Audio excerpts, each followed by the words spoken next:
Pastor Garris Hudson is with us tonight to lead us in prayer. If you'd please join us, Pastor. Thank you so much. Thank you for having me.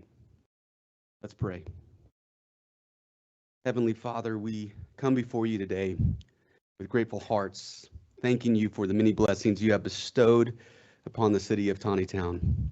We thank you for this community, for its families, businesses, schools, churches, and all who call this city home. Lord, we ask for your wisdom and guidance upon our mayor, council members, city staff, and all who serve the public. Grant them discernment as they consider the matters before them tonight. Help them to seek what is good, just, and beneficial for all citizens. Give them humility to listen, courage to do what is right, and unity where there are differences. May every discussion be marked by respect, integrity, and a sincere desire to serve others. We also pray for the safety and well-being of our first responders, public servants, and all residents of our community. May your peace rest upon this meeting, and may our efforts today contribute to the flourishing of Tontitown for generations to come. Thank you for your Son, Jesus Christ, and the precious gift that he is in our lives. And we pray all of this in his name. Amen. Thank you. Thank you so much, Pastor.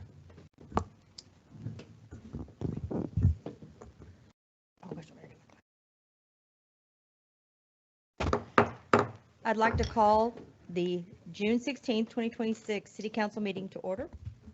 Roll call, please. Mike, Here. Tim, Here. Larry, Here. Mick, Here. Daniel, Here. Misty. Please stand for the pledge.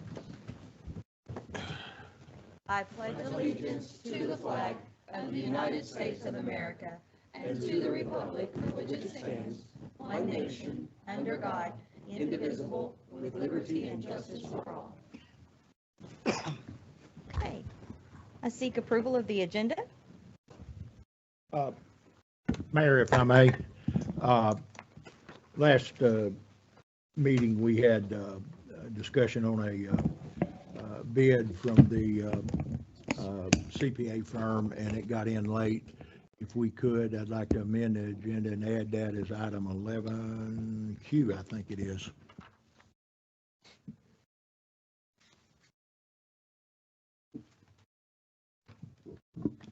I have no objection. Council. I have none. Sora's objection. One point, I don't know if you want to do roll call and then if we can talk, or, I mean, I just want to bring up a point of, is this what was on our desk here before us? Is this about the CPA? Yes. Yes, it is. We don't have or. Okay, I'll make the motion. I'll second. Who seconded? Mick. Okay. And Mr. Montez. Yes, ma'am. Mr. Wagner, we have a packet here on the desk. Can you kind of give me a brief summary of what is in this packet? Sure. on this matter? I sent the same information in an email earlier today. It's got 4 or 5 things in it. The first page is the actual transcript. Since we didn't have an audio of the last meeting, it shows that the motion was made and approved unanimously that the clerk treasurer would seek this. The second one is the actual quotation scope of services. And then there's a resolution in draft form that Mr. Farrar would have to do this. This is not asking to pass anything, not. The fourth item is a email from Mr. Cluck, and also it contains some statutes that Mr. Farrar provided that says the council has the authority to engage third-party accounting services. And then the fifth item is an observation that was made for our payroll current procedures that we're going, and the accountant opines that it's got some holes in it, and you need to take a look at it. So this, Mr. Wagner, theirs was a 128 or 129 page document in there, and we did not have time to read all of that. Read all of what? There was on the attachment that you sent. No, ma'am. What I sent was a single page, and, it was page 129. So that's all you needed to read, one page. It just shows the vote that passed at the last meeting. I did not receive that. Whenever I opened it up, all it said was landmark at the top. And therefore Mandy pointed that out, and she circulated that, and that's what's laying on your desk. So we So- just received it. Council? And this is just purely discussion, or is there something we need to? No, when it gets to that point, you can read it, do whatever you want to with it, but it provides you everything that was Okay. approved. Ms. Artemani asked for the scope of services. She received it day before yesterday, Rhonda, when, Yes. Yeah. and she Yeah. provided it by email that night. So you've had this for a week or two, but this is just to have a discussion, and then there's a resolution there that Mr. Farrar will put in the final form, should it go forward from there. Okay.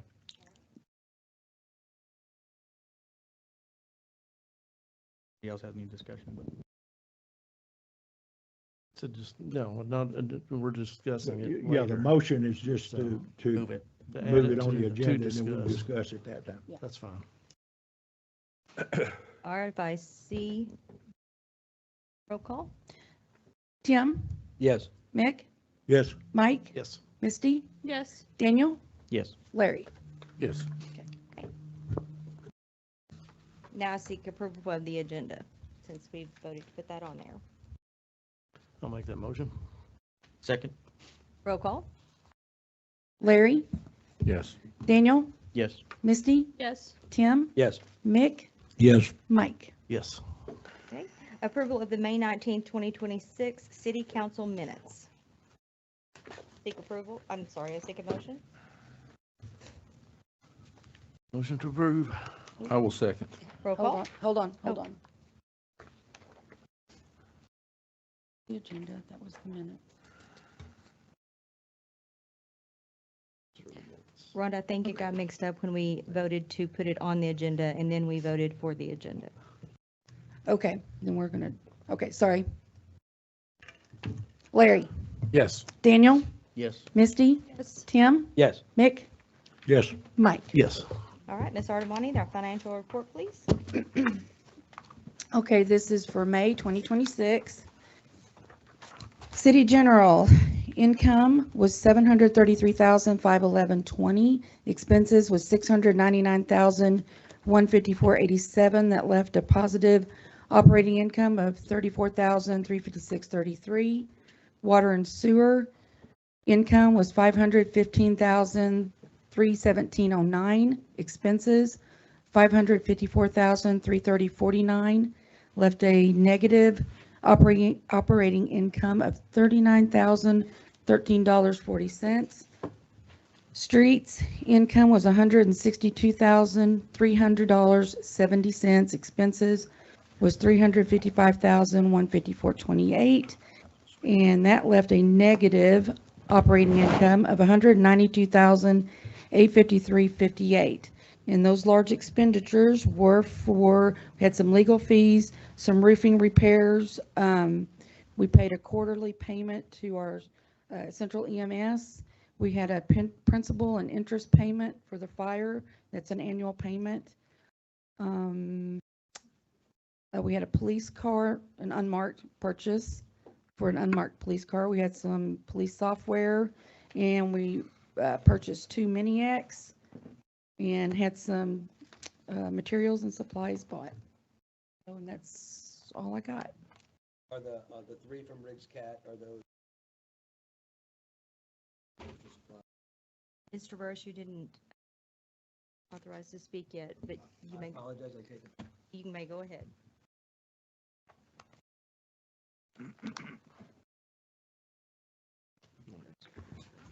Sorry, we are having some technical difficulties up here.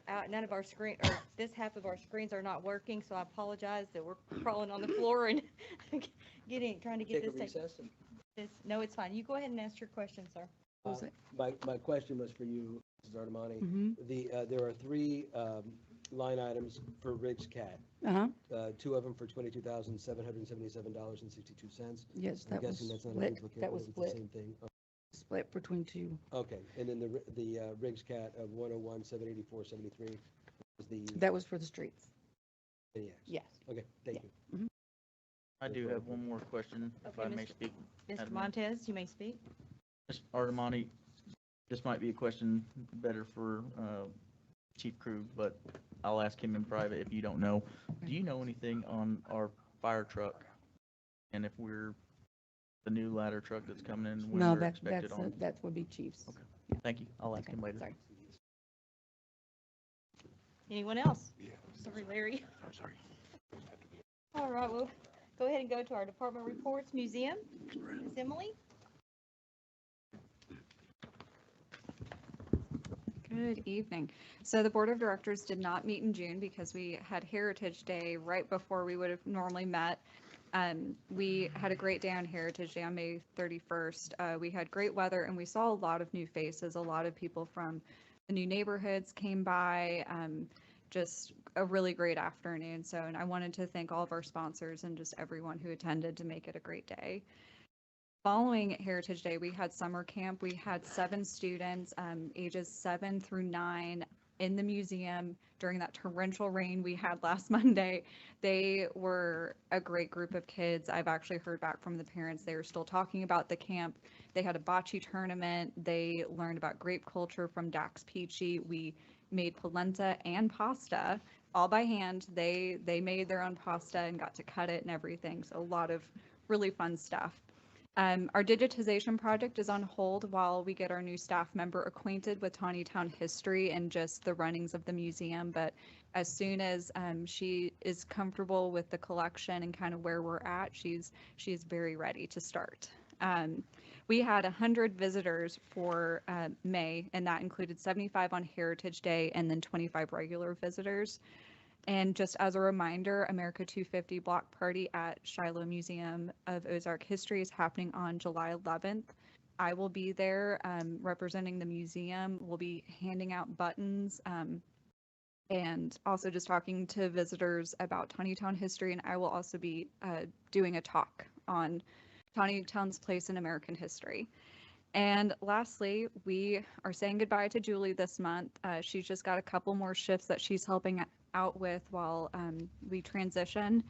And our new museum registrar, her name is Randy Lewis. And again, she is just a wonderful individual. She's coming from Gravette Historical Museum, so she is very aware of working in a historic home as well as working with a very small community. And she is eager to meet everyone and just learn more about Tontitown. All right, any questions? We'll move on. Police Department, Chief Jennison? The month of May, responded to 1,235 calls for service, filed 13 accident reports, there were 61 warrants, 1,566 outstanding warrants, a little over 1.7 million in outstanding fine amounts, 1,347 on training hours year to date, 226 total citations, 28 speed, 137 other traffic violations, 14 criminal citations, 47 city ordinance of proper driving, 850 total warnings, 252 for speed and 598 for traffic warning. Any questions, council? Seeing none, thank you, sir. Thank you. Okay, we'll move on to Fire, Chief Krug. Oh, not Chief Krug. He's over there snickering because you're up here. Well, I haven't met you yet. I'm Shane Stanley. I'm the new guy. Shane Stanley, It's nice to nice meet to you. meet you, sir. So for the month of May, pardon me, fire department got total 37 calls, 24 EMS, 2 fire, 4 vehicle collisions, 2 fire alarm calls, 4 service calls, 0 mutual aid, 0 canceled en route, and then 1 false call. Total as of May, 228 calls for service, as opposed to 242 last year at the same time, which is a decrease of 14 calls over 2025. Average response times, alarm to en route, 1 minute and 10 seconds, and average on-scene arrival time, 5 minutes, 29 seconds. Thank you, sir. Any questions? Okay, seeing none, we will move on. Public Works, Oh, gee. Mr. Cruz. Denny had a question about the fire truck. Because you want me to address that now, or Okay. Really, right now is probably not the Okay. best time to do it. we'll take care of it Not later? on the agenda. Thank you, sir. Public Works? Mr. Clark? Madam Mayor, I'm so sorry to interrupt. If it's not on the agenda, but it's fire related, should we not talk about it while the fire chief's here? Right now, it's just the department reports, so no, that would not be now. Okay, thank you. Public Works report. We actually placed our new water storage tank in service today. I don't know if anybody noticed, but Did not. That is awesome. the contract is not completed yet, but the tank is in service. There's a few things left to do, but should wrap it up probably in the next 30 days. Brush Creek Sewer Interceptor, I may have told you this last month, but I did get the service area agreement with Springdale signed. I'm waiting on that agreement through Elm Springs. They should be taking it to their council this month, so hopefully we'll get that part out of the way. Excuse me. The 112 widening project and relocation, I believe I also mentioned this before, but RDOT has canceled their bid of that project that was scheduled for January of 2027 without setting a future date. So no telling how long that project is bumped. In the meetings that we've had, there's just so many utilities involved in that. They quickly realized that they're not going to get all the utilities relocated by the end of this year, certainly. It may be bumped a year. It may be bumped longer. We just have to wait and see on that. Mayor Russell, may I ask a quick question? about Yes, yes. that? Thank you, Mr. Clark. So we've already lost some businesses in town because of that widening project that have gone elsewhere and out of town. I understand if they need to delay that, but that project isn't canceled, but rather delayed indefinitely? Yeah, I mean, I'd have to say indefinitely at this point because they haven't set a future date for the bid opening. So there are, I understand there are still some businesses in that proposed path that their future is up in the air. I talked to one of those today who were very likely going to lose and is going to go to a different city because of this particular project. So how do we keep our businesses here as long as we can with news like that? And is that being communicated to these businesses? Should it be communicated to these businesses? It should And be if so, how? communicated through the highway department, yes. I believe it was in the newspaper, but, you know, I don't know how many people read the newspaper anymore. I don't know that they have actually tried to contact business owners along the route. I can ask about that. But we could certainly put out a text my gov message or something to that effect if you think that might help. Well, it may or may not help. It depends on on if they're signed up and Right. right, and how that happens. But I do believe that although the highway department probably should deliver some information about that, since these are businesses that are impacting and paying taxes in the city of Tontitown, we might be better off doing a door-to-door. I'll suggest that to them. To the highway department? Okay, would you also suggest it to the city government, maybe the council and the mayor while you're at it? I think that would be a good place to start. Sure. I do have one more question Thanks. pertaining to that, if you don't know. Go ahead, Mr. Artemani. We are responsible financially for moving those. Are we going to go ahead and move ours as soon as possible in order to be ready? Or we going to are. postpone too? No, we are. Because RDOT's Right. going to reimburse us, but when is that? Well, I mean, once we get started on the project, we'll be able to get draws monthly from them once we start incurring cost. And we are planning to move ahead. We're Okay. still waiting for easement documents for some of that work. As soon as we get the easement documents, we'll start trying to get those signed. And as soon as we get those signed, we'll start construction. Looking at probably 3 to 4 months. Okay. Before we can actually start construction. And that's if everything goes well. Anybody else have? Yes, Mr. please. West? I'm kind of following up on his question. I just wondered if the change in them canceling the bid for January meant a possible change in the plans, but it doesn't sound like it. No, there's no change in plans, just a postponement. Or a change in the phases in which they were going to implement the plan. They haven't said that. Because I think they're starting, if you've driven down by Sam's in Fayetteville, you Right. know where they're starting. And it's to come north from there is the second phase of that. Is that correct? Yes and no. So there is a phase in between there, and I'm Okay. still not sure how they're going to work that out, because this phase is supposed to start, or I say this phase, the one through Tontitown, is supposed to start at the Highlands Apartments and go through Elm Springs. Okay. So there's that section there between the Highlands and Reed Valley that I'm not sure what the timing is on that. That's a pretty difficult part to navigate there. Thank you, Mr. Clark. Yeah, it's all going to be difficult. Any other questions on this subject? Seeing none, go ahead, Mr. Clark. All right. Next item, Chamber Springs Water System. They actually opened bids today on their project. The bids came in under $1 million, so that's great news for them. They're going to be able to get that, they're supposed to have that money spent before the end of this year, so they're going to be starting on that project very quickly.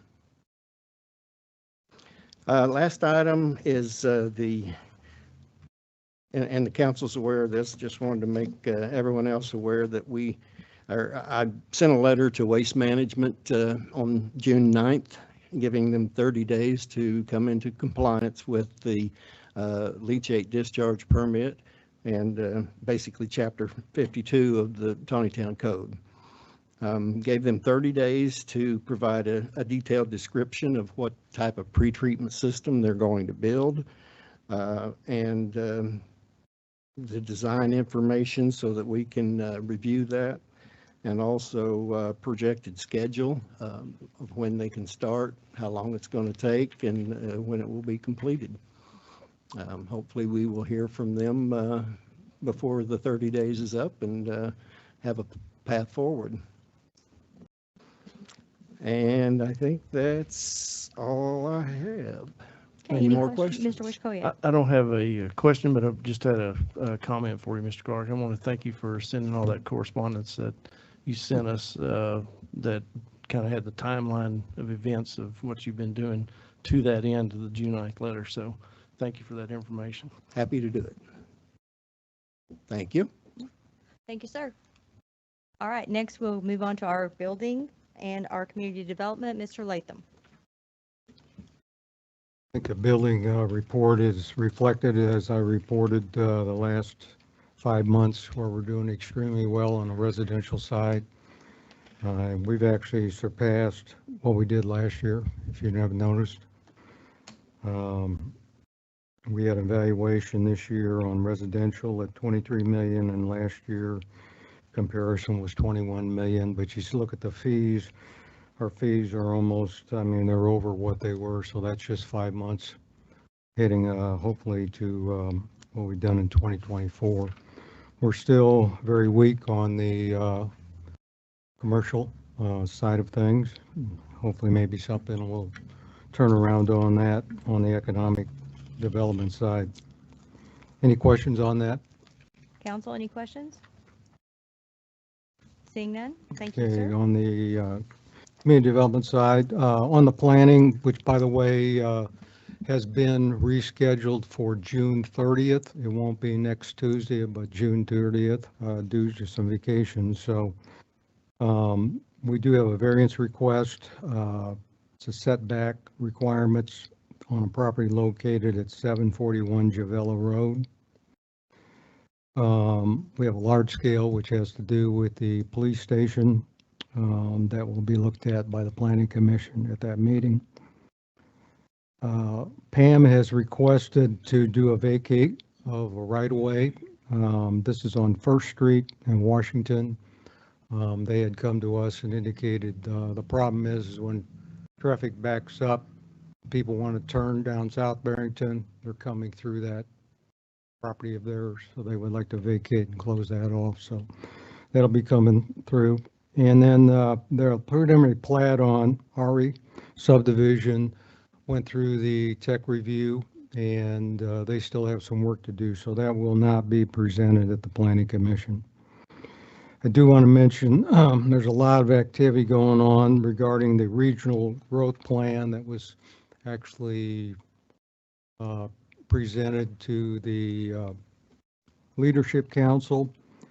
And Brad and I will be meeting with some of the Leadership Council members next Tuesday to review this plan. And I think one of the challenges is that from a regional standpoint, they're looking at trying to tell us what we need to do, when I think kind of, Tontitown needs to take care of itself and how they plan things out and not be so much tied to some kind of regional area, but we'll see what it comes out to be. I only have 2 updates on the rest of the stuff on my agenda. Mike had agreed to sponsor the landfill access fee, so that'll be coming up on the July 7th meeting. And then we did submit the pre-application to the hazardous mitigation grant. That's on the Spinoto low water crossing area there. So there's a pre-app, they review it, and then they make a decision if you're going to move forward on the final. So that's all I have, unless anybody has any questions about anything. Council, any questions? Seeing none, thank you, sir.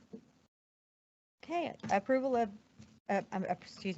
by the city council members to waive the 3 reading rule for all ordinances on the agenda. Seeking a motion for that. May I ask a question before we do that? Yes, sir. Technically, we do have the attorney read the ordinances Right. so is this going to cause an issue for passing ordinances if the attorney doesn't read it? Or in lieu of him reading, are you authorized Yes. as the executive of the city to do so? Yes. Okay, thank you. Okay, still seeking a motion. I'll make that motion. Do I have a second? I'll second. Excuse me, I'll second. Roll call, please. Mick? Daniel? Yes. Tim? Yes. Mike? Yes. Larry? Yes. Misty? Yes. Okay, moving on. Old business, there is none. New business, a discussion on 30.26 of the Tontitown Municipal Code regarding rules governing conduct in meetings. I asked Ms. Parker to put this on here last month for 2 reasons. One being we were not adhering to the time limits in the meetings.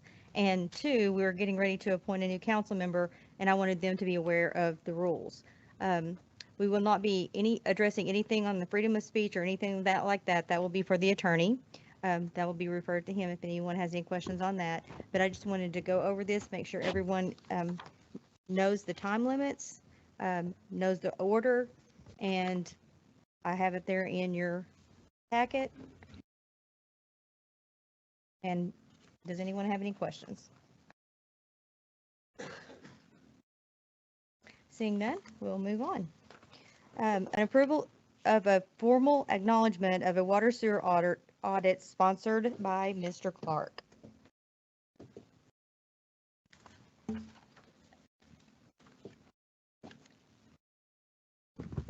Unless anyone has any questions that I probably can't answer, this is just an acknowledgement of receipt of the audit. Any questions? Seeing none. I make a motion that we accept the audit as presented. I'll second. Roll call. Misty? Yes. Mike? Yes. Daniel? Yes. Mick? Yes. Tim? Yes. Larry? Yes. Okay. Moving on, an approval of a resolution allowing the water department to purchase water meters. Mr. Clark.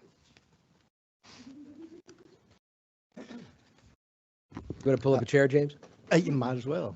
I think I'm done after this. I can go home. So unless you have any questions, this is the purchase that we talked about of 150 smart meters. So I'll be glad to answer any questions, or we can move on with the vote. Council, you have any questions? Yeah, may I? Ms. Burris? I still do have some concerns. I've got the one concern that I've mentioned prior. Not everybody wants to have these meters, and that still hasn't been communicated that people have that option. There was an option that was brought up last month, I think. I can't remember, but it was one of the other council members that we could make them available for purchase to others outside that zone. But my bigger concern is that for us to make all this work, as you've mentioned before, we need to have them all out there, and we're not even close. Like, we're so far off of that. So it feels like we're spending some money on a thing that we're not quite getting the benefit of currently. We are, I mean, the customers are getting the benefit of it. We are also in that if someone calls in, especially the water clerk, if someone calls in and says, hey, I have a leak, I think I have a leak. Right now, we are, if they don't already have a smart meter, we're installing one if there's issues. So that is a benefit to the customer. Then they have the ability to go online, look at their daily usage, and be able to figure out if they have a leak, do some of their own diagnostics, I guess. Okay. And then there's that other piece, when and how and where. I mean, it's been a long time since we talked about communicating to those. When, how are we going to do that? Because for months and months and months, I still plan on we've had getting opportunity it. for inserts that we have not done. Yeah, I still plan on getting it on this month's mail out bills. And that mail out is when? That will be sometime around the 25th. Okay, as you may remember, I'm on Washington Water, so I will not get one of those in the mail. Right. If you would be kind enough to email me one, I'd appreciate it. I can do it. Thank you. You're welcome. Any other questions? Mayor, James, to Mr. Burris's point, AWWA standards, you have to replace a certain percentage of your meters generally. So you're basically complying with that, but putting in state of the art versus the old school stuff, right? That's correct, yes. Thank you. Anyone else? Make a motion to approve. I'll second. Roll call. Mike, Yes. Tim, Yes. Larry, Yes. Mick, Yes. Daniel, Yes. Misty. Yes. Motion passes. All right, move on to C, an approval of a resolution allowing the water department to purchase, oh, I'm sorry, I didn't check that one off. D, an approval of land purchase agreement for the police department property. Chief Dennison.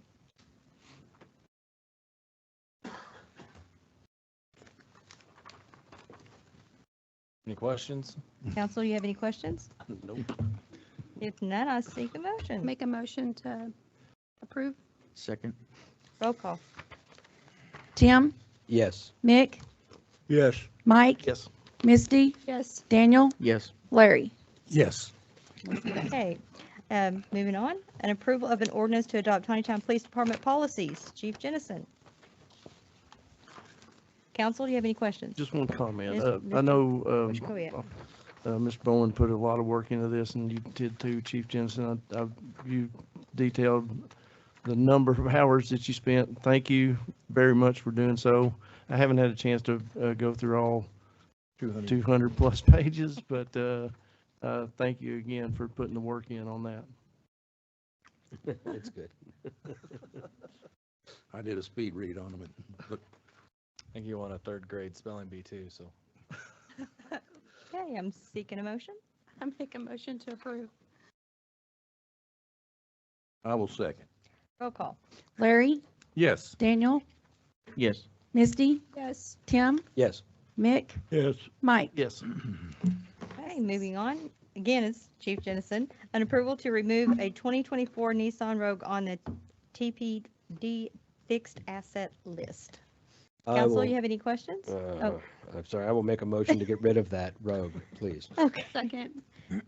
If there's not any questions, roll call. Mick, Yes. Daniel, Yes. Tim, Yes. Mike, Yes. Larry, Yes. Misty. Okay, moving on to G, an approval. Chief Jennison, you may leave the podium. No, you're good. You may leave the podium. An approval of a bid reward for the fixed assets purchase of 5 Motorola's for the fire department. Chief Krug. Or Stanley. oh, okay. He said either.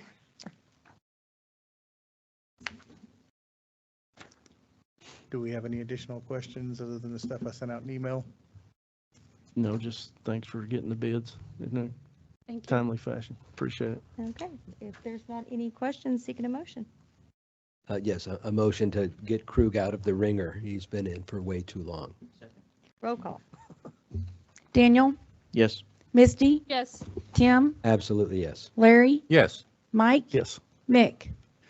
Yes. Thank you, Chief. Motion passes. H, an approval of a bid award for the community building, Mr. Latham. Do y'all have any questions for Mr. Latham on this? Mayor, Mr. Wagner? I believe in the proper procedure, a motion and a second, and then discussion. Yes, it is. Okay. I Okay, go ahead. hadn't heard the motion or the second yet. Make a motion to approve? Second. Okay, any questions? Actually, I think the code says that each council member has up to 5 minutes, and so if we're talking about decorum, the procedure at 32.04, each council member should have called on their ability to voice any questions or comments. So, Yes, you may go ahead and. okay, with that said, the resolution before us, as discussed in the last meeting, is the bonds that were appropriated for this particular project was at $1 million. And the lowest bid comes in at 30% higher than that. And when asked where the money comes from, he says, we'll find it somewhere or something to that effect. I don't think carte blanche, it is proper for a city to just say, okay, what's $300,000 among friends, when we sometimes gag at gnats and swallow camels when it comes to expenditures. But I'm hesitant to just vote on approving $300,000 over what we expected to have without doing at least a review of downsizing, modifications or otherwise. I know Corey is working diligently on his project, and it seemed to me like this is no different than the police station, just on a smaller scale. So I'll have to be a no vote on this. Okay, any other questions or comments? If I may. Mr. Burris? I think Councilmember Wagner has an excellent point. Mhm. And as you know, I don't like spending the money when we don't know where it's coming from. There are a couple things at play. Do we want / need a community center? This has been in the works for a while.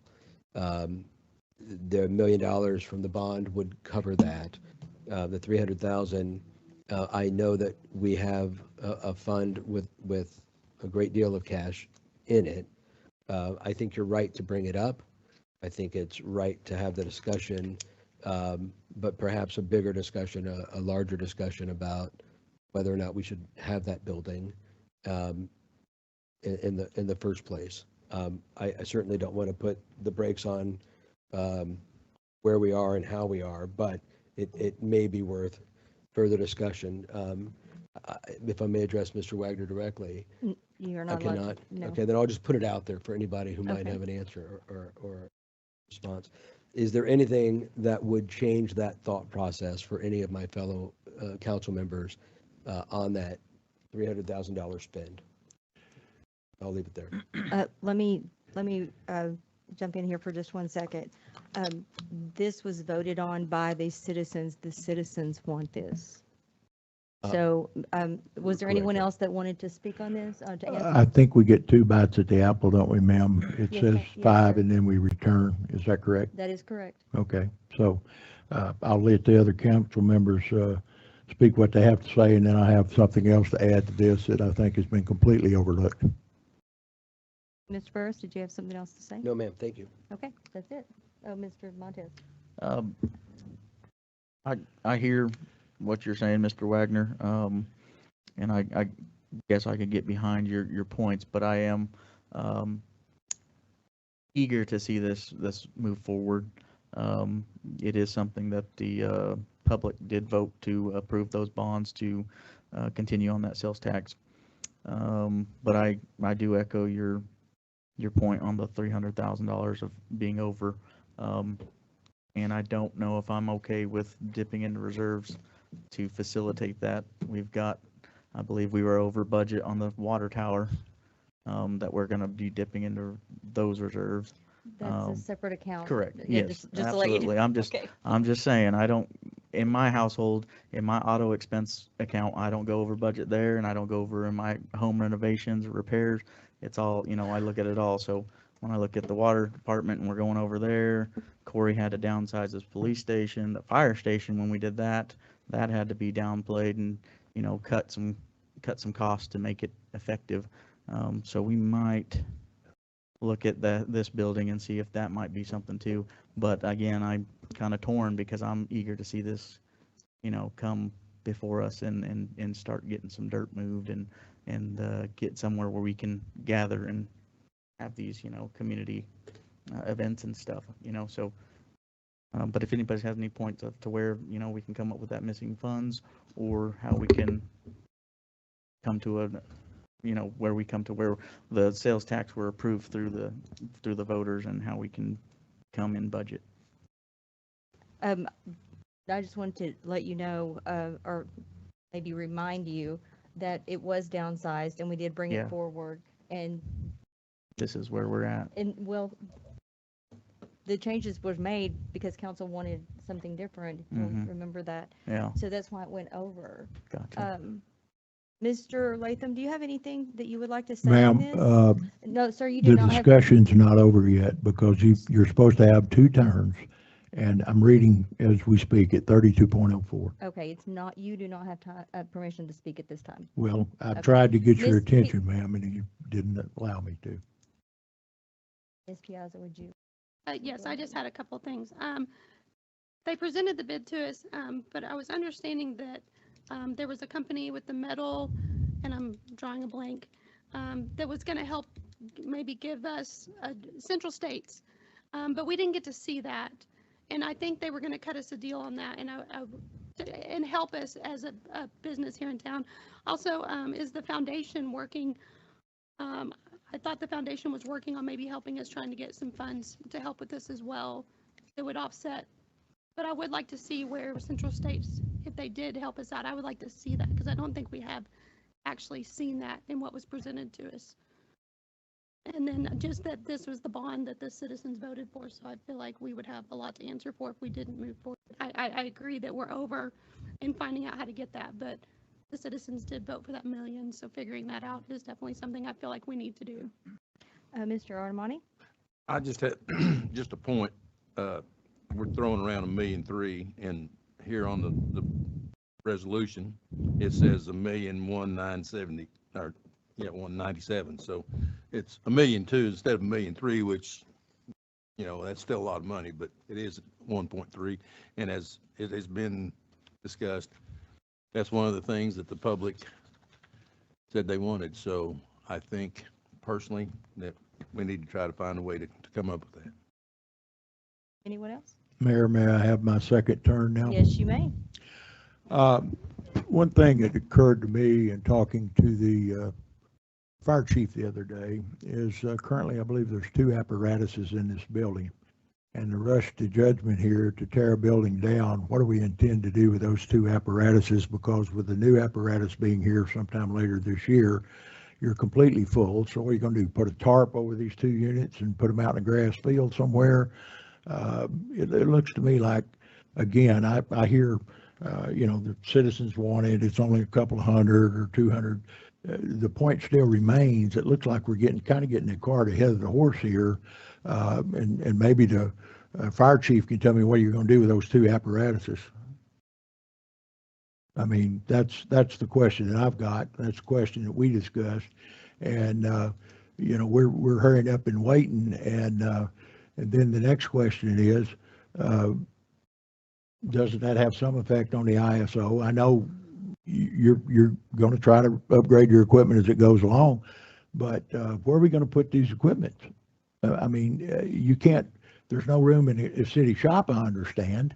And yet we're tearing a building down to build a new building that's only $200,000 to $300,000, 20 or 30% over budget. It looks to me like this is kind of getting a lot of hurry up to say, what do we do now, Coach? Anyone else? Yes, if I may. Montez? That's a valid point, Mr. Wagner, so thanks for bringing that up. I just want to echo the being over budget. I don't know, I've heard that from Mr. Artemani that, the voters voted for this and they want this, and I think it was echoed by Ms. Piazza.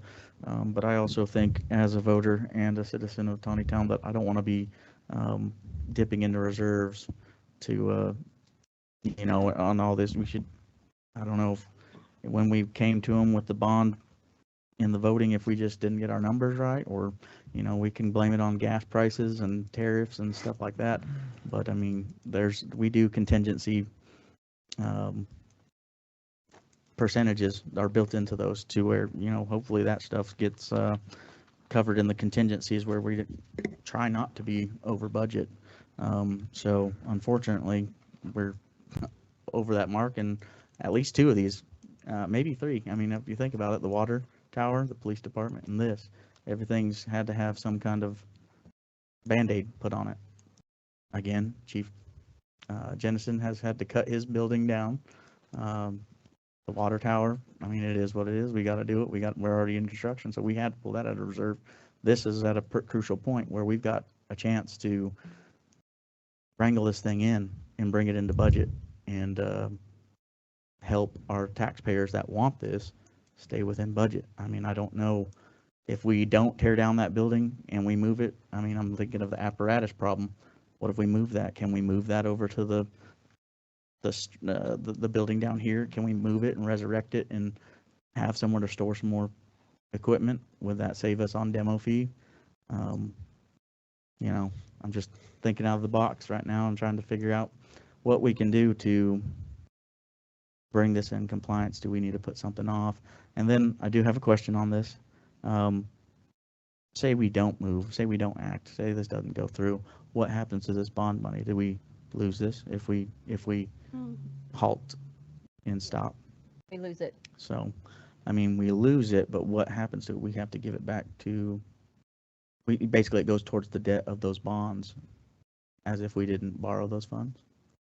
You could pay the bonds off. Right, that's what I'm kind of thinking too. So that would just kind of squander this, and then you'd have to deal with the repercussions of the citizens not getting what they voted for.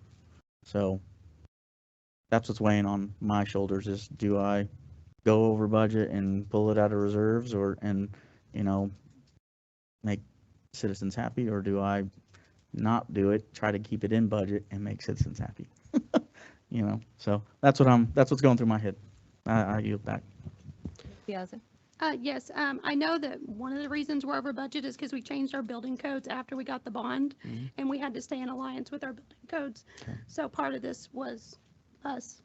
Correct. I mean, we want to follow our business codes, but I'm saying that's one of the reasons we're over on this building. And the longer we wait, the more Sure. the prices are going to go up. So, Anyone else? Yeah, if I may. Mr. Burris? There are people that are in the construction industry that are in this room and here, even on the dais. I am not. But if we ask the general contractor for value engineering, I know packages like lighting packages, for instance, can go from 40,000 to 30,000 based on the part number. So have we asked for value engineering? I would suspect we have not, but there's still about a 20% metric that we're trying to make up for here. But is that something that could make a difference in this case? Anyone else? Mr. Wojtkowiak? Since this is brought up, I would like to hear from the people who, one from Mr. Latham, who's been working on this for a long, long time. answer some of the concerns of being the 20% over budget. Are there cuts that can be made?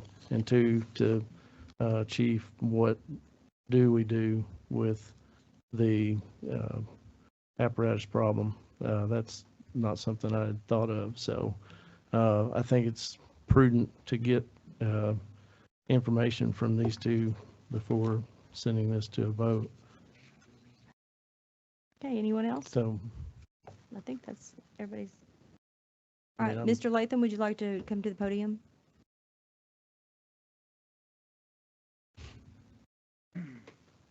Since this is your project and the bulk of it, would you Well, I go don't know if ahead? it's my project. I was just handed to do it.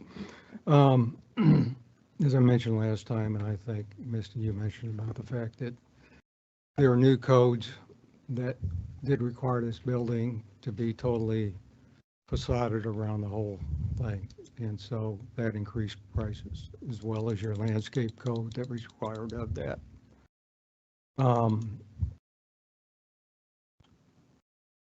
This is a 244-day contract, which means it's going to be further past the first of the year.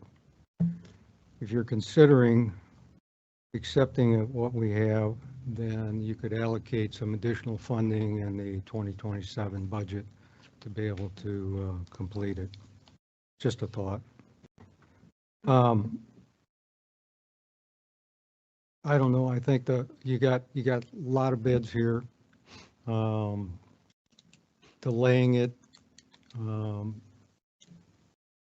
I mean, we could look. I mean, I can get with the architect and see if there's anything of value engineering. I don't know if it's can value engineer $200,000, which is 20%. So yeah, Mike. One other thing is, I know it's a public building, and I know there's some probably some things that are tied to that. Is there a chance of generating revenue by leasing it out for events, or Sure. so that can be done? Absolutely. So there's a way to make up some of the overage. We know anybody who's been in a wedding in the last 15 years, and certainly somebody who's paid for, I haven't, but I know people who have paid for weddings. They're pretty expensive. So, I mean, there's one way to make up the money, and it could be done, I think, in relatively shorter. I just don't know that delaying this thing, it's been, we've released the bond money when? How long ago was it we released the bond money? Well, I mean, the bond money you just can't sit on. I mean, it has to be spent within, I think, 3 years. 3 years. If I Right, so, remember right. and it's been released For for a year? Yeah. So the We clock's ticking. delayed it some because I applied for a community grant through the state, which we didn't get. Okay. So that delayed it a little bit, probably 4 months. Okay, well, we're hearing that there is a potential, and I don't know, there may not, we may not rent it out once a year, but I think you'll be there's- surprised. I think we'd be surprised too. Yeah. I think, the Knights of Columbus Hall across the street, which I don't know if anybody's been in there. I've been in there many times. It's not much of a building. Nope. And it rents out on a regular basis. Yeah. So, hearing that gives me a little bit of a comfort. The second issue, I guess, is one that I guess Chief Krug would have to address as far as the apparatus that are in the building now and what to do with that, if you don't mind, Chief. Chief Krug, if you don't mind coming to the podium, thank you.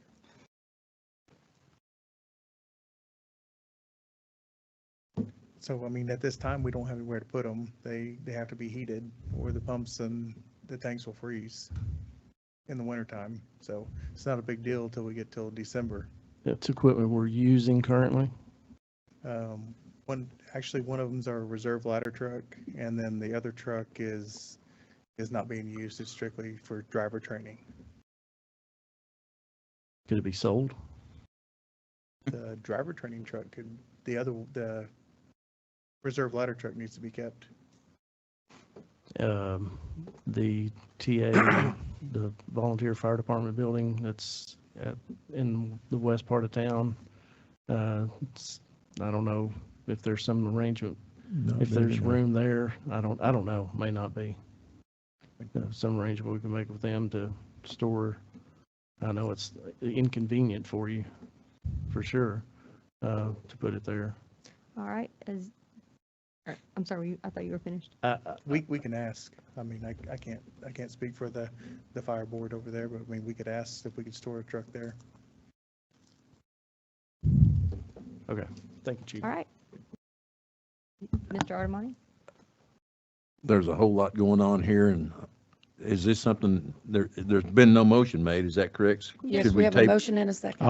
I'll make a motion to table. But we've already Well, done, yeah, We have a motion and a second to approve. yes. So if somebody wants to amend their motion, which is Misty, No. then we can do that. Or you can vote this down, whichever way you want to do it. Okay. Roll call. Misty, Yes. Mike, Yes. Daniel, No. Mick, I don't think any of my constituents will be mad at me if we don't spend over the budget, so I'm a no. okay. Tim, Yeah, I'd rather it be tabled. I'll also vote no. Thanks. so you're a no. Yes, ma'am. Larry, yes. And I choose to vote, and I vote yes.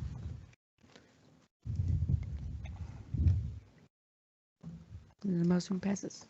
Motion passes. All right, we'll move on to I, and approval of a resolution to accept a change order to repair Reed Valley Road.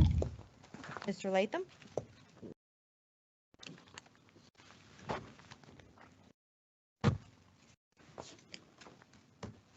Oh, I'm sorry. I'm sorry. We have to take a real quick 5-minute break. I'm so sorry.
Ms. Piazza will not be here the rest of the evening.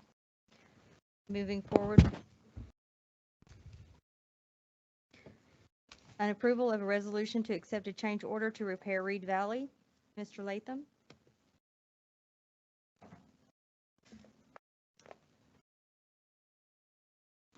As I mentioned a couple of weeks ago, I had a few residents contact me about the condition of Reed Valley. They travel that each day, and there is pine trees that are grown in two certain areas of Reed Valley that's actually breaking up the asphalt, creating some bumps along that road. And so we met with Craft Intel to look at some repairs. So what you have in front of you is a change order under our current contract with APAC to complete those removal of the base and then actually putting some kind of super pack underneath of it. As I mentioned before, Scott's crew's been down there when they can get start digging up the roots. They were given some specs on that by the engineers, what they ought to do. So it's up for you to decide whether you want to approve the change order or not. Thank you. I'm seeking a motion. I make a motion to approve. Do I have a second? Second. Hey, Counselor, you have any questions on this? Yes, Mayor, I do. Mr. Burris? Mr. Latham, I know Ms. Piazza's not here right now, but one of the questions that I know that she has asked is, can we remove those trees? And I don't know that I would want my trees removed if I were along that area, but maybe a better question in addition to that is, if we remove these roots, what happens next? We remove the roots, we dig them up, we repave. How long does it take before we have a similar problem? Is that 10 years from now, 20 years from now? I think James had mentioned that this happened at the same spot about 7 years ago. I don't know if they dug up the roots at that time or not when it was done. But ultimately, to try to determine whether those trees are actually on the city's right of way or not, that's one consideration. Right, that was my next I question. mean, if it's on private property, I don't think you can remove them. Well, they're really close to the road. They probably are part of the right of way, which is what, 40 feet? Well, some of them are against the fence. So, I mean, that's one option. I know it's going to be extremely expensive to cut those trees down. It's not going to be cheap. So, More expensive than replacing? I mean, the best thing to do is to dig, I believe it's 5 feet down, and then pour each area full of concrete so the roots actually go down instead of across. Did we do that 7 years ago? No. Okay. Right, thank you. Anyone else? I just started to say, I couldn't recall how long ago it was, but the very same thing happened previously, so. Before my time. For your time, yes. All right, anyone else?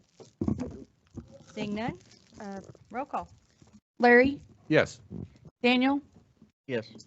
Tim, Yes. Mick, Mike. Yes. Motion passes. Okay, an approval of a resolution to authorize the mayor to purchase ROW for Phase 2 of Fletcher. Right of way. Right of way. There, I'll make that motion. do I have a second? I will second. Okay, any questions? Would like to Mr. Wagner? make a discussion, if I may. Mr. Wagner?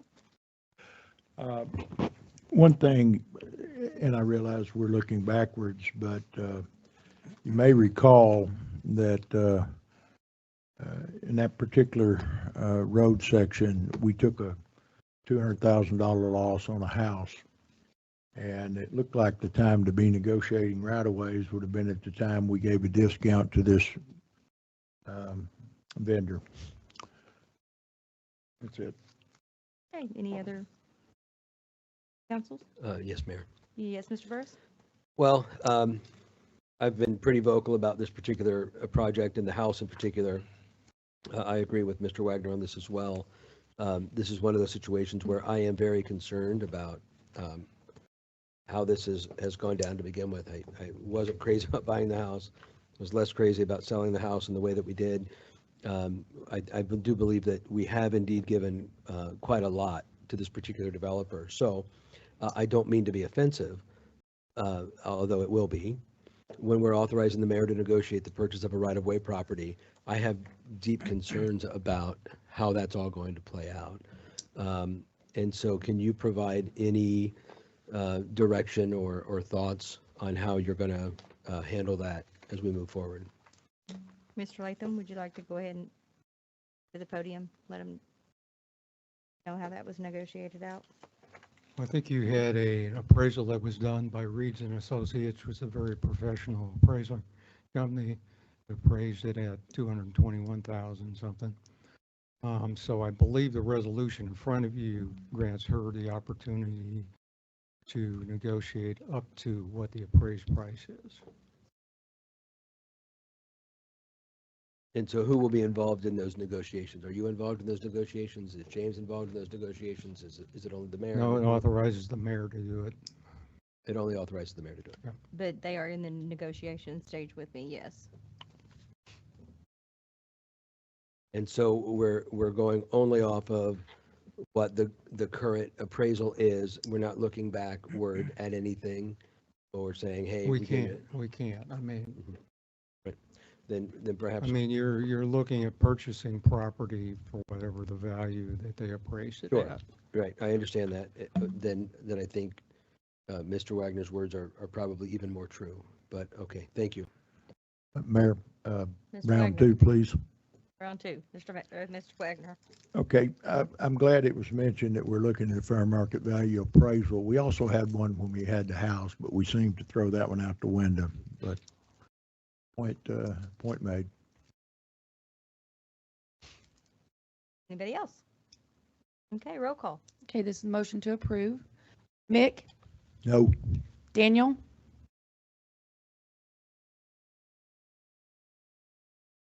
Yes. Tim, Yes. Mike, Yes. Larry. Yes. Motion passes. Okay, move on. Approval of ordinance amending 31.04 and 52.0005.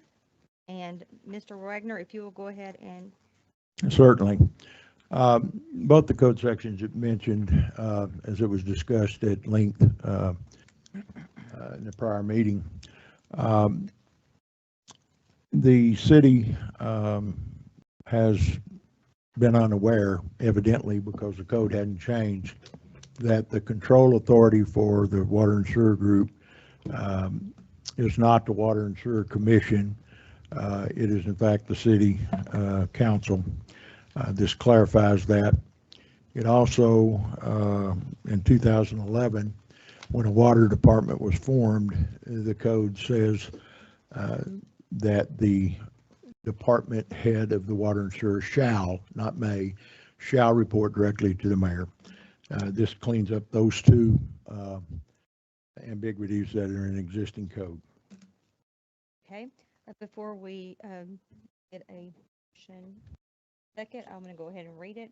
An ordinance amending 31.04 and 52.005 for the Tontitown Code of Ordinances to clarify that the City Council retains direct control authority over the municipal waterworks and sewer system, acknowledging the prior abolishment of the Water and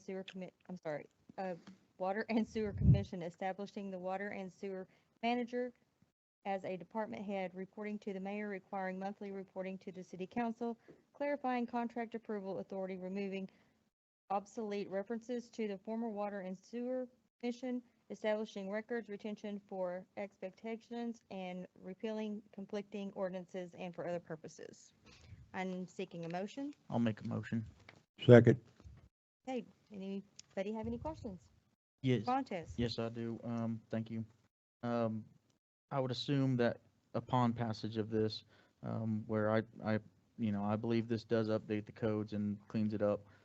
This is now, declaring that department head is going to obscure our current what do we call that Make map? obsolete Organization chart? organizational chart. Yes, the organizational chart. Thank you, Mr. Washkoyak. So we'll have to update that as well to reflect that, correct? Correct. So I'm assuming that'll be done at an date. Yes, it will. Okay. Thank you. Okay, any other? Okay, roll call. Daniel, Yes. Tim, Yes. Larry, Yes. Mike, Yes. Mick. Yes. Motion passes. Okay, move There's on to, also an emergency clause. oh, on that you are correct. Are you making the motion, Mr.? Yes, Washkoyak? ma'am, I will make the a motion to pass the emergency clause. I will second that. Roll call. Daniel, Yes. Tim, Yes. Larry, Yes. Mike, Yes. Mick. Yes. Motion Okay, passes. moving on to M, an approval of an ordinance adopting the City of Tontitown's drainage criteria manual. Madam Mayor, I think you skipped. I'm that. sorry, I did skip letter L. An approval of an ordinance establishing 2 city council meetings and abolishing the committee of the whole meeting sponsored by Danny. Danny, on my paper, I already put yes, so Oh, sorry. I was a step ahead. I gotcha.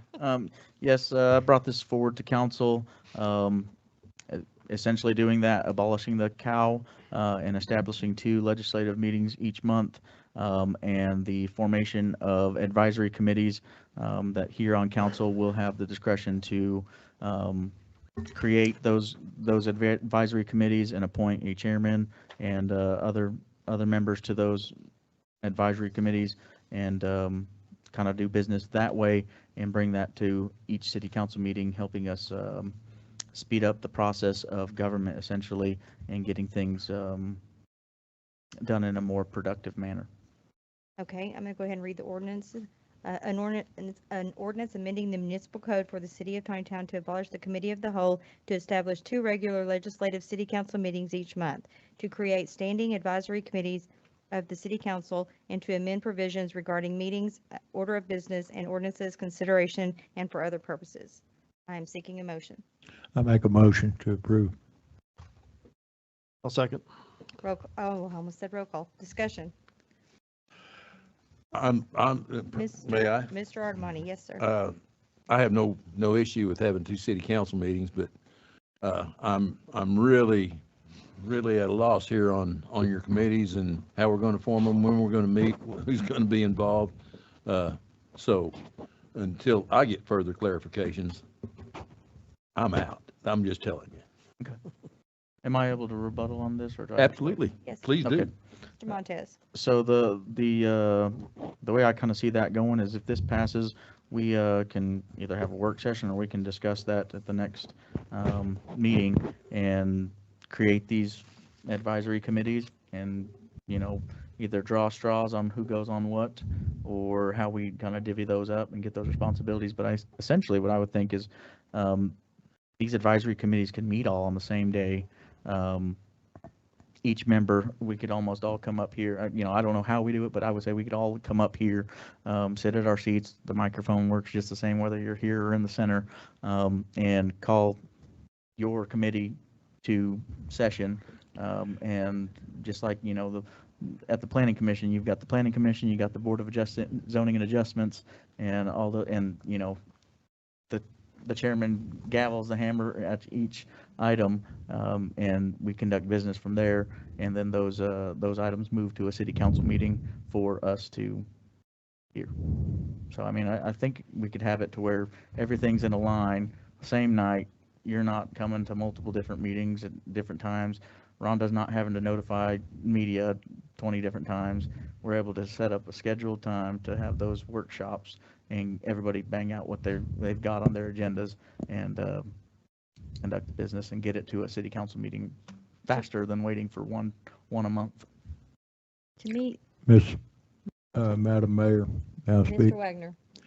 To Danny's point, I spoke with our neighbors to the east, who is structured very similar to what Mr. Montez has put forward, in that they have chairmans and vice chairmans, of each committee. Now, who does what, it doesn't matter, because any alderman, all aldermen can come if they want to. Naturally, when they have all of their committees, oftentimes not all committees have an agenda to speak to. But this affords, I think what we've been trying to do is put 5 pound of stuff in a 3 pound sack sometimes with a cow. But this we kind of separated out a little bit. Case in point, I was speaking with Pam Industries this week regarding the interchange, and they're very upset about some things that's been going on. And maybe a work session where we could talk just about those things, focused on those things. It's not 1 minute. And if you don't want to stay for the next meeting, which may be involved with, I don't know, parks or whatever, you don't have to. But it gives the flexibility of the aldermen to pick and choose where they go, because what their interest may be. But I think it's a workable situation, has worked for years in other larger cities. And I think this gears our city. The primary thing that looks to me like is that how often have we come up to a situation, well, we can't do it. We're supposed to not take legislative action in a CAL meeting. This gives us 2 times a month. We don't have to wait for a full month to get back to the cycle again. And as far as these committees go, I think it's doable just like it is. It basically means we might have to meet 1 more night a month, but it doesn't cost the taxpayers anything because it'll be a work session, and there'll be no extra expense on that. So I'll be a yes vote on this. You want to, Mr. Just Wishko? one other point. I'd say the first 3, I think, are going to be the heavy lifters in the committees. The first 3 committees here, finance and audit, public works and infrastructure, and then planning and economic development. Those it's probably a good thing to meet on those on a regular basis. I will say there's been a lot more email traffic, and I think it's been very beneficial too to have the communications that are going on through the emails.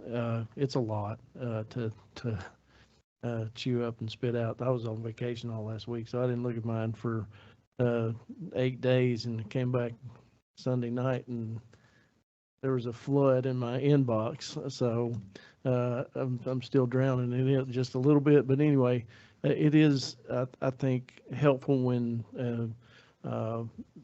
like I mentioned earlier, Mr. Latham gives the community reports every week. Very helpful stuff. We can always follow up with you. Mr. Clark giving us the information, all the stuff he's been dealing with. So those things help, and I think they will kind of circumvent some of the problems that we envision having with these committees, where we're going to have 3-hour meetings with these committees. I think if we keep communicating the way that we've been communicating with one another, it will help keep us all informed, maybe eliminate the need for 4-hour meetings on Tuesday nights bi-monthly. And if we have to add another hour, another Tuesday, Wednesday, whatever, I know it won't be Wednesday for most of us, but whatever day that is for the committees, I'm good with that. I think we can all make that work. Okay, anyone else? Yes, ma'am. Ms. Burst, please. As I mentioned 2 weeks ago, some of this for me, admittedly, is that there's a change, and that's fine. I understand the reasoning. I think it's been well explained by the council members on the end there. Thank you both for that. I still have some concerns. One of my concerns may not matter at all, but it's a concern that I have. By state law, regular city council meetings are always presided over by whomever the mayor happens to be at the time. And some of the mayors that we've had over the years have been doozies. And do we want every meeting to be presided over by a mayor? Instead, one of the things that I like about Cal, and maybe we have to change it a little bit, is that it's just us. And maybe the committees help fix that as well. Um, That's still a concern that I have. Another concern I have is with these committees, especially if these are standing committees, and it seems like that's the idea. We all spend a great deal of time on city business. And yet, I believe all of us, if I understand correctly, have something else that we do. We are parents and some grandparents here, and we run businesses and we do various things. And you know, I know Misty's got a job that keeps her busy, and Mike's job has him travel some, and Larry's job he's traveling, and my job has some travel as well. And Danny, in addition to everything else he's doing, he has a sick child that needs some extra attention. What I don't want to see happen is that more and more time is spent where all good ideas go to die in committee of one sort or another. So yes, bigger cities do this. Springdale does this. Springdale has a population that's nearly 11 times larger than us, and their city council member makes twice what we make. I'm not saying that they should make twice as much because they're 11 times bigger or whatever, but I think the time that goes into it, they're making twice as much because of that. So none of us are here because of the money, and even if we made twice as much of the nearly $0 that we make, it's still not a whole lot of money, but it is a great deal of time. And if there is a more expedient way, I'm all for it. And I do believe that potentially going to those 2 meetings is more expedient, but I am still really concerned that if we're going to have more and more work for very small amounts of money, then we may end up with the indigent, the retired, not that there's anything wrong with them, or the kids who are straight out of college that still live in their parents' basement, who are the only people who have the time to do this. So I have a great deal of concern still, and the way that this particular ordinance is currently written, I'm okay with half and not the other. Thank you. Anyone else? I have a question. Ms. Armani? What about, if you decide to do this, what about agendas? I know we have to contact the media. Do we have to have agendas ready as well? Because, That I would mean, be- that's just, That would have to be a question for the attorney. They actually, No. may I speak? Yes. Actually, the other cities, the chairmans set what's going to be spoke about at that meeting. oh, so So- it's at the meeting what they're going to Yeah, speak about. so. So we won't have, Again, these are workshops, so it's not like you're keeping minutes. I mean, you can actually pass a situation where the audio, you can get transcripts off YouTube now, so Right. these would be recorded meetings, public meetings, just like this. So these are informal workshops, but what this, I think the most important thing about this, besides giving you 2 bites at the apple to pass legislation without having to wait a month, is it does allow you to zero in when you've got a problem. You can focus on those versus trying to put a whole bevy of other items in there, because I really think, even though we're not 11 times as big or small, we need to structure ourselves, because we're not going to get smaller, I don't believe. And I think we need to gear up and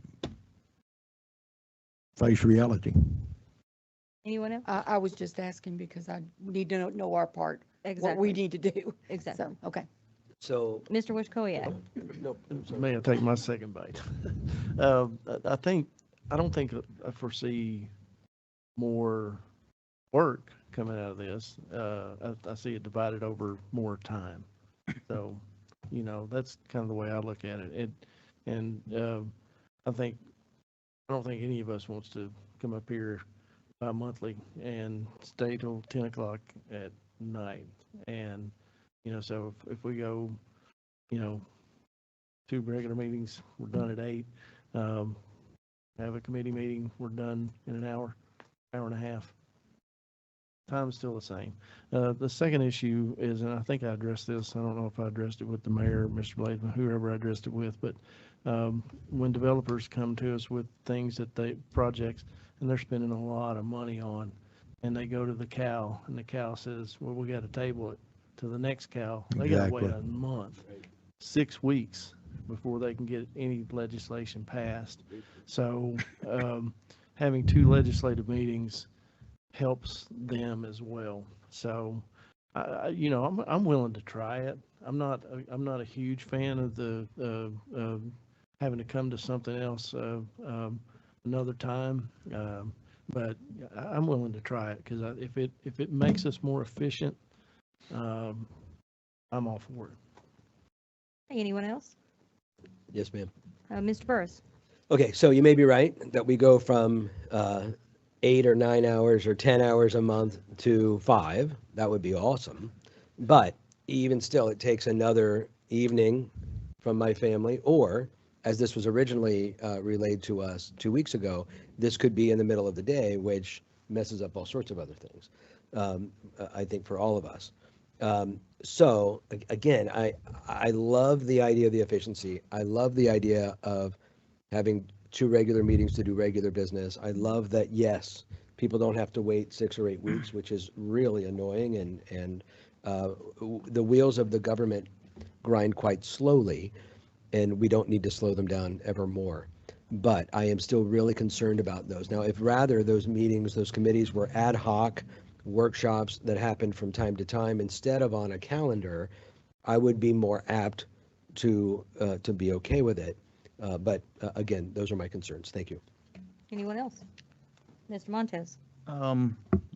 Yeah, I'm hearing a lot of, we're gonna have to put in more hours, or, take another night away from family, which, I think I've heard it up here on the mic. Yeah, we all have got obligations outside the city, but I also know that I swore an oath to, do my part as a city council member and to be here and work. And I don't think anybody up here is wavering from that commitment. But I think this could be a chance for us to get things going a little faster. And, yeah, the developer, I didn't really think of that, but yeah, if there's something that's tabled and a developer has to wait another month, not that I'm pro-developer. I think if you look at my voting record, I'm pretty anti-developer and, impact fees and all that good stuff. I'm pro that stuff.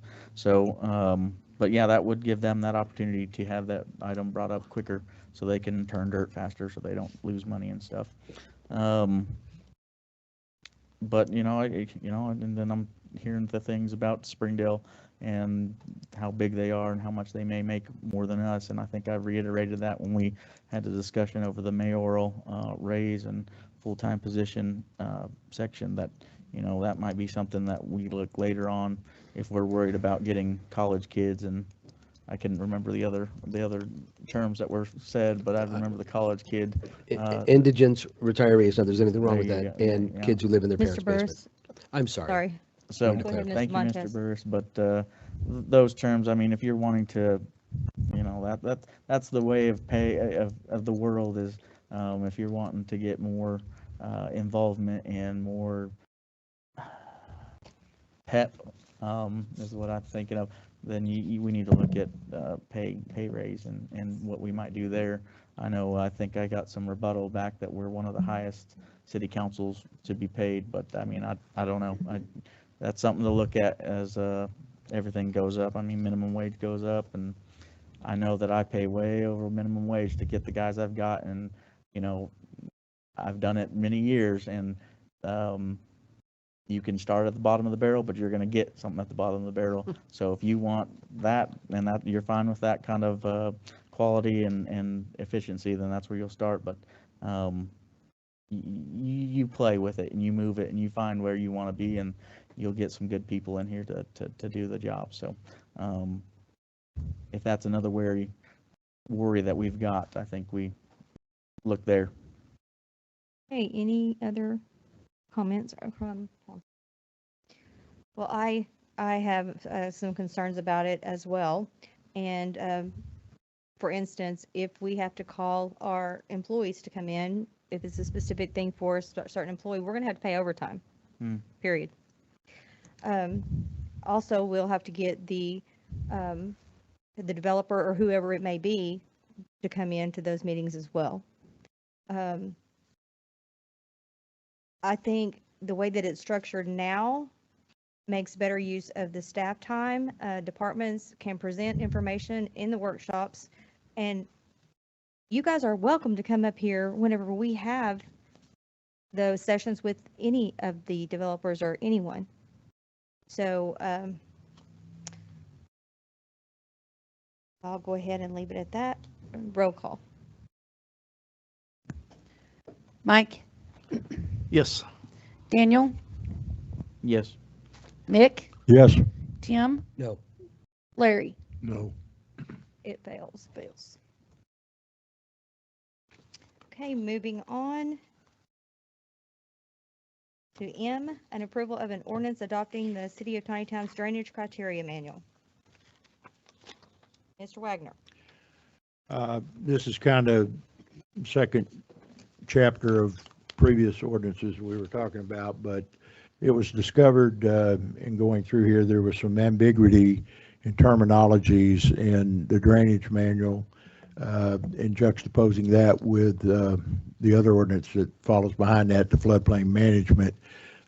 This amending ordinance cleans up some of that, if not all of it, and that is the intent of this ordinance. It basically clearly defines who does what, as well as removing some ambiguities that were existing throughout the code. Okay, I'm going to go ahead and read the ordinance. An ordinance amending 152.146 and related provisions of the Tontitown Municipal Code, adopting the City of Tontitown Drainage Criteria Manual, clarifying applicability of stormwater and drainage detention, erosion control, and related engineering standards, providing for public access, eliminating ambiguity, repealing conflicting provisions, declaring an emergency, and for other purposes. Do I have a motion? I make a motion. I'll second. Anyone have any questions? That was Daniel, that's second, correct? Yes, ma'am. Roll call. Mike, Yes. Tim, Yes. Larry, Yes. Mick, Yes. Daniel, Yes. motion passes. Is there an emergency clause on this? There is. Yes. I make a motion to accept the emergency clause. Second. Roll call. Mike, Yes. Tim, Yes. Larry, Yes. Mick, Yes. Daniel. Yes. Emergency ball clap. We're on N. Okay. N, an approval of ordinance clarifying administrative responsibility for stormwater. Mr. Wagner. Same statement as previously stated. This cleans up some things and outlines exactly who does what.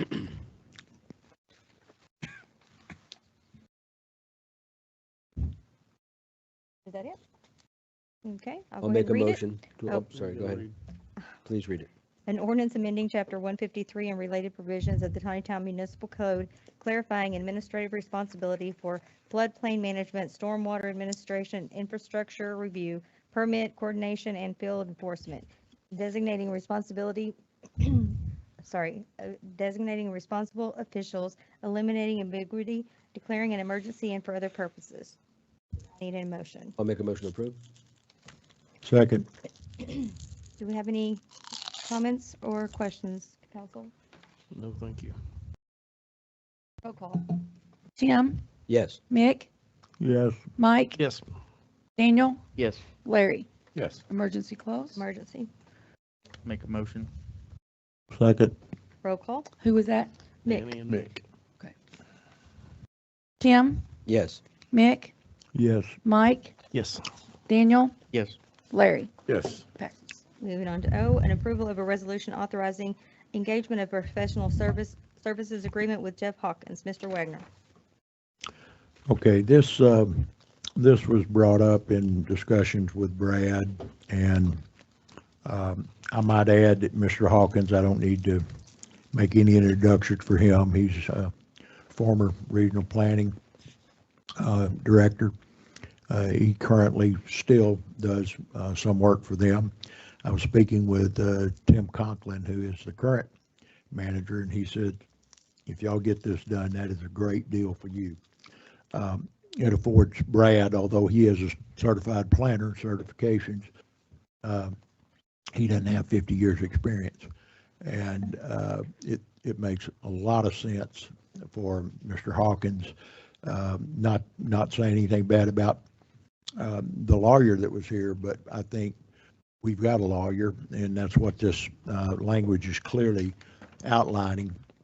And there were some concerns at the last meeting when this was brought up. What if we deleted the $1,000 a month we were paying Harrington Miller? And of course, y'all all saw Tyler's communications with Harrington. They're fine keeping the prosecution. And so with that, I would ask for a favorable vote on this, and I make a motion that it is passed. Second. Discussion? Mr. Burris? Yes, thank you. Yeah, I liked it then, I like it now. It seems like everybody's on board with the powers that be regarding setting it up on the outside, the folks that have been doing that work for us. So I don't see any reason to say no to it. I wholeheartedly endorse it. Mr. Montez? Thank you, Madam Mayor. Yes, I wanted to convey that knowing Jeff Hawkins and the information that he provides and the insight that he has is invaluable, and I think it'll help us out tremendously. And I was pleased with Mr. Farrar's communication with Mr. Eichmann and getting us an answer on whether we were going to lose that prosecutorial service from them.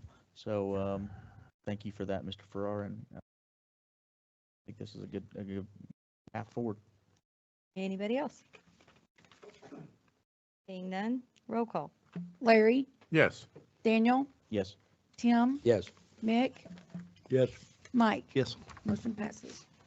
Okay, going to move on to P, approval of a resolution authorizing engagement of Kutak Rock LLP. Mr.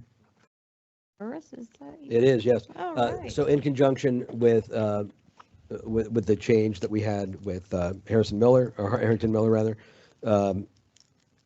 we need to have a relationship with somebody else, and specifically with the Kutak's firm. And so when Mr. Farrar made the call and found that we could work together with them, he needed somebody to sponsor that, and I am that fella. So Kutak Rock has been willing to work with us, and we just need to dot our I's and cross our T's. Okay. Seeking a motion. I make a motion that we pass. Second. Any questions? Just one comment. Comment? Yes, sir, Mr. Wojciechowski. Kutak Rock's a solid firm, and this is a good group to represent the city in this, I think. So this is kind of a no-brainer here. Agreed. Anyone else? Seeing none, roll call. Mick, Yes. Daniel, Yes. Tim, Yes. Mike, Yes. Larry. Yes. Motion passes. Okay, we'll move on to Q, landmark, Mr. Wagner.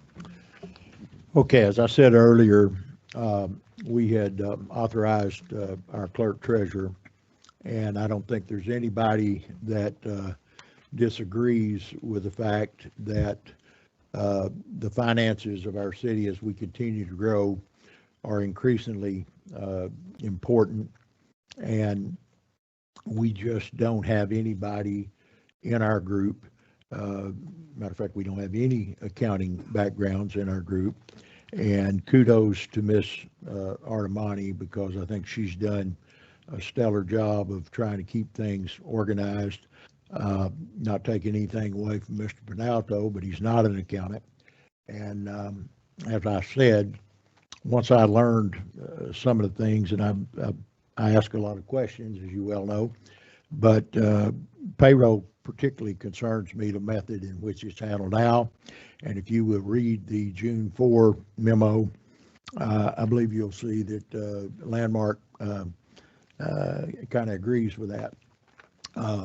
Another thing that has long been standing, is reflected in the last audit, is we continue, as a matter of fact, through the first 5 months, I pulled the payment journals, and we put over $100,000 into account 5590, and I just took a quick summary of that.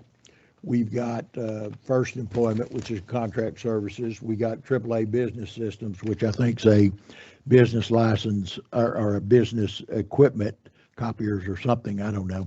Centennial Bank, I don't know what that's for. Centas, that's an equipment or a uniform company. Continental Utility Services, that's a water billing system. Intidata, some sort of an IT, I assume. Janitorial Services from JanPro. Lake Designs, which is a web designer. Municipal H2O, which is something to do with water. I think it's a study that's done. Shipler Consulting, another issue with water, I think, is it not, Mr.? And a number of things, all in the same account. I can assure you, and I intend to provide this to Landmark if we do decide to move forward with this. Again, tonight, it was intended to get this before you. There is a resolution. However, it's not had the final blessing from Mr. Farrar, so I would ask, which brings up probably another problem, but we've got Cal. I don't think we need to wait on this as long as we can. But we're not supposed to vote on this the next meeting, so we got to wait another month on this. And I think Ms. Artemani would agree, the sooner we get in here and start reclassifying what's going on in 2025, which is perfectly legal under Arkansas municipal accounting laws, the better off we are, and get our books in order and look at some of these things, because we've waited with a halfway accounting system for too long. So anyway, with that said, what I'm asking, and it, I guess, would be the judgment of you council members, if you wanted to vote on this tonight to move forward, I think that's our prerogative. We're a legislative body. We can decide to do that if you want to. If you don't want to wait another month, which that concerns me. I think the resolution as presented, there's not a whole lot of things you can talk about that. The only thing that would be lacking is Mr. Farrar would have to bless the letter of engagement wording. And so we could make, in my estimation, we could make a motion to approve this contingent upon Mr. Farrar's finalizing the letter of engagement terms that are set forth in this. I would ask, or would mention, that this is almost a carbon copy of what Landmark is doing for other public entities in the area. And as a reference, they are very, very well pleased. And I just think it would take a whole lot of, or remove a lot of pressure off of Ms. Artemani to have, once again, not only Brad's got Hawkins to talk to, Ms. Artemani would have a certified public accounting group that's a team to help her and reach out and help. So with that, I would make a motion that we would accept the resolution, and the attached letter of engagement would be contingent upon Mr. Farrar's approval when he gets back next week to afford us to move forward tonight. If it so pleases, that would be my motion. I would second that motion. May we have opportunity to speak, though, Madam Mayor? Yes, Mr. Burris. We've been talking about this for several months. It's been on the agenda since, I think, budget time. We've been talking about it. It's been something that's been front of mind. I very much appreciate that in your very short tenure, Mr. Wagner, that you have done a lot of work on this. I think the only thing that we had remaining was just getting some of the details straight.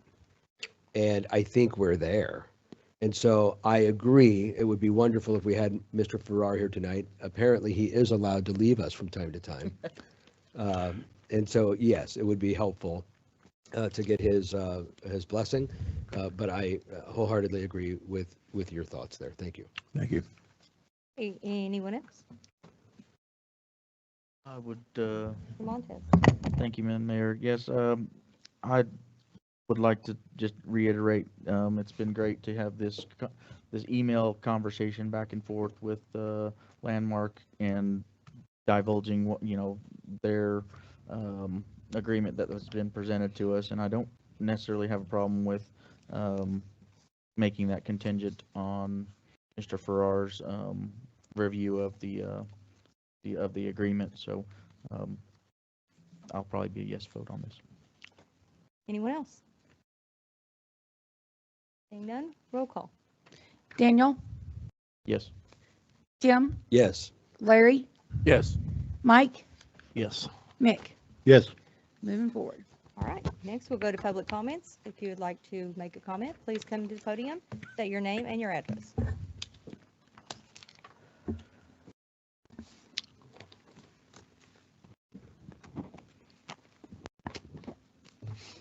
Tammy Graham, 1984 South Malto Road.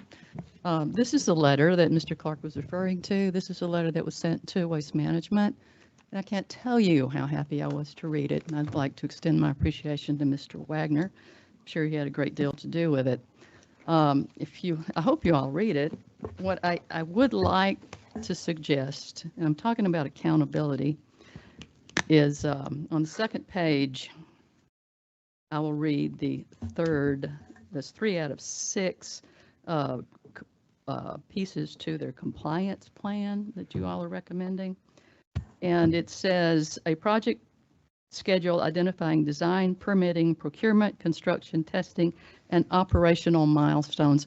What I hope you guys will please consider is holding their feet to the fire. And how to do this would be say, okay, phase 1, what are your operational milestones? Report. Oh, you haven't completed them? Why haven't you completed them? Hold them accountable. Phase 2, same thing. So that you have some measurable progress along the way instead of back and forth, and we're having this conversation this time next year. Can you please consider that? Okay? Thank you for your time. Anyone else? Is there anyone online? No? Anyone else? Okay. Comments from Alderman, Mr. Wojtkowiak. Just one. I have my petitions up here for citizens, voters of Tontitown. If you wouldn't mind, if you don't have to vote for me, but I'm soliciting for signatures. So if you're a registered voter in Tontitown, if you wouldn't mind signing my petition so that I can run for office again for whatever reason I've chosen to do so. Thank you. Thanks everybody for coming out. Mr. Burris. Thank you, Madam Mayor. We're praying for our missed council member, and I'll be continuing to pray for her in her short absence. She's a gift to our council, and we're going to get her back as soon as we can. Mr. Artemani? I'm going to repeat what I always say. I think that our staff is unequal. I appreciate everything from top to bottom, and then I appreciate all you folks coming out. So keep coming. Montez. Yeah, I want to thank everybody for coming out tonight. Thankful for the discussion tonight, and look forward to seeing the city grow and move and flourish. I just want to thank everybody for their love and support and prayers over my son. He's doing great. Had a great day yesterday. Had a surprise visit by a family friend with a couple little kiddos, and doctor said his birthday is actually this Friday. And so we usually have a big shebang at the house, but we're going to tame it down this year. But the doctor said with that looking to his birthday, that we were able to have some interaction with some kids from school and stuff like that. So they came over yesterday and surprised him and really lifted his spirits. So he's in good spirits, but he did have a pretty bad Thursday.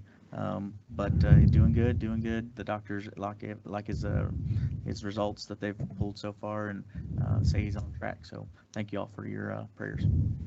Okay, Mr. Wagner. Before we adjourn, I'd like to make a brief comment about transparency and accountability in local government. Late last year, the council adopted an ordinance requiring that every proposed ordinance identify its sponsors and the number of votes required for passage. I was pleased to ask this legislation be it sponsored because I believe those simple requirements make our government more open, more understandable to the citizens we serve. In fact, this is not a new concept for me. On numerous occasions over the years, I've asked members of the Arkansas General Assembly to sponsor legislation that I believed would improve government efficiency, transparency, and accountability. To me, sponsorship is not about taking credit, it's about taking responsibility and providing the public with a clear legislative history. Likewise, the city's practice of posting the actual ordinances in their original form on the website allows citizens to read the precise language under consideration rather than relying upon summaries or interpretations. This exactly is how transparency government should work. Since the sponsorship ordinances have been becoming effective in December of 25, I have maintained a spreadsheet documenting the ordinances sponsored and considered during the council term. Because the ordinances did not exist for much of the current term, the historical record may not fully reflect sponsorship of earlier legislation. As this council term comes to a close, and particularly for those of you who may seek re-election, I intend to make this information available and respectfully invite each alderman to review it, identify the ordinances they sponsored that may not already be reflected in public record. My only objective is to help preserve an accurate and complete legislative history for the benefits of a citizen. Good government depends on openness, accountability, and informed public. I hope we will continue building on those principles in the years to come. Thank you. Have a safe evening. Okay.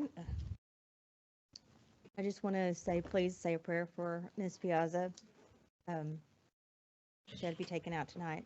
And I want to say thank you. I'm so glad you came tonight, Nicole. Yes, Mrs. Burris is a nurse, and I'm greatly appreciative that you were here and were able to assist. So thank you. And everyone else, I hope you have a good evening. Thank you for coming. All in favor, say aye. Aye.